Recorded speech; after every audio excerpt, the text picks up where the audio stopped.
Hi everyone, welcome to Sesame Street Podcast. I'm your host Rehan, and I'm Yuan. And I'm Asti. today we'll discuss about Pertamina corruption case.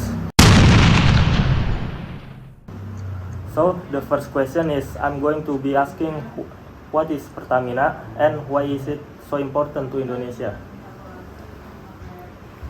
First, Pertamina is Indonesia's largest state-owned oil and gas company. It plays a crucial role in energy distribution, fuel subsidies, and national economic growth. However, due to its size and strategic importance, it has also been vulnerable to corruption. Okay, next question I'm gonna be asking is, who usually get involved in this corruption case? Typically, high-ranking officials, company executive, and even government regulators.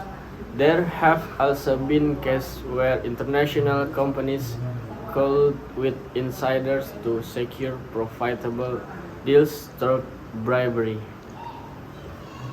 Okay. Now that we know the key players, what are some examples of corruption in Pertamina? There have been multiple corruption scandals such as inflated LNG, liquefied natural gas contract, bribery in procurement process, and mismanagement of fuel subsidies. One of the biggest cases involved illegal markup that cost the state millions of dollars. Alright. So now the next question I'm gonna ask is, who has actually been named as a suspect in this case?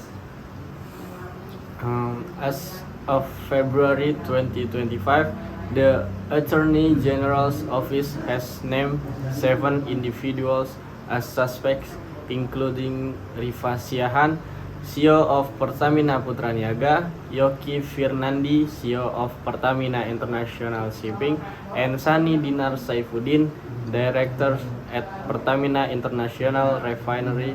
Other suspects from the private sector include Muhammad Keri Adrianto Riza and his father, oil trade Muhammad Riza Khalid.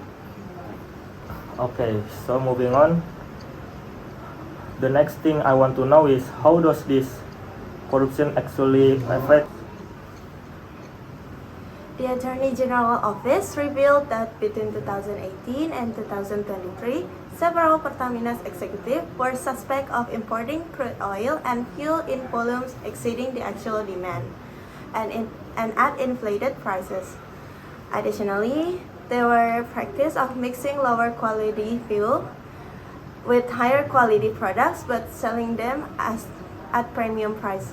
This action result in state loss amounting to 193.7 trillion rupiah. Okay, and now, does this kind of corruption affect Indonesia's? It leads to increased fuel price, misalignment of government subsidies, and economic loss. Ultimately, the public suffer because funds that should be used for development are instead lost to corruption.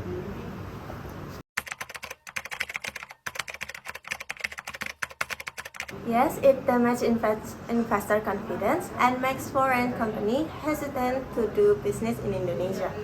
It also affects the country credit ratings and can lead to stricter regulation from international financial institutions. So now I'm wondering, how was Pertamina itself responded to all of this?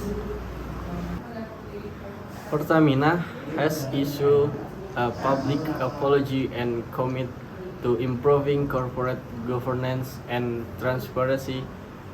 Pertamina's CEO Simon Aloysius Mantiri stated that the company would address the loopholes identified by the Attorney General's office to prevent further negative impacts on the company and the state budget. Alright, so the next question I want to ask, are there any other efforts being made to investigate the case? In addition to the Attorney General investigation, former Pertamina President Commissioner Basuki Cahayapurnama, or we call him also Ahok, has been questioned as a witness. Ahok also handed over a flash drive containing several documents related to the case to the Attorney General office. Okay. That brings me to my next question. How did the public react to the scandal? The scandal sparked widespread public outrage and protests across Indonesia. Civil society organizations and anti-corruption activists demanded greater transparency and accountability from Pertamina and the government. The public pressure forced authorities to take swift action and implement reforms to restore trust in state-owned enterprises. So next, I want to look at the consent question. So next, I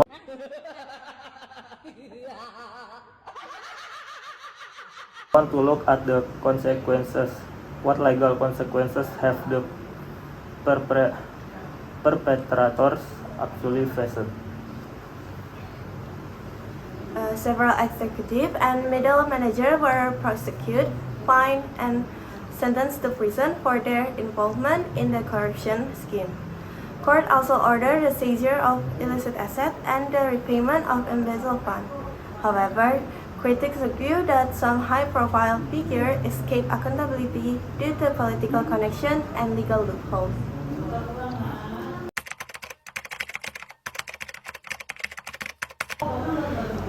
Attorney General Senator Bahrudin has confirmed that the numbers of suspects in the Pertamina corruption case is expected to increase as the investigation progresses.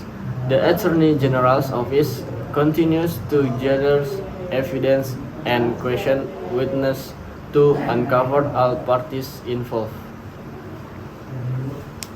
Right, so moving forward, what has the Indonesian government done overall to fight corruption in Pertamina? The Corruption and Reduction Commission (KPK) has investigated several cases, leading to arrests and trials. There have also been reform in procurement process, digital tracking of fuel distribution, and stricter transparency requirement. And finally, the last question I want to ask is, what can other countries learn from all of this? Pertamina case illustrates the importance of independent oversight, robust internal control, and whistleblower protection. Countries with large state-owned enterprises can learn from Indonesia's experience by strengthening anti-corruption frameworks, promoting corporate transparency, and engaging international watchdogs for support. That concludes our discussion on the Pertamina corruption case, highlighting the ongoing challenge of governance, transparency, and accountability in Indonesia's energy sector. I am your host Rehan, and thank you to Yuan and Asti Thank you. for your response. We'll hope to see you next time again. Okay, thank you.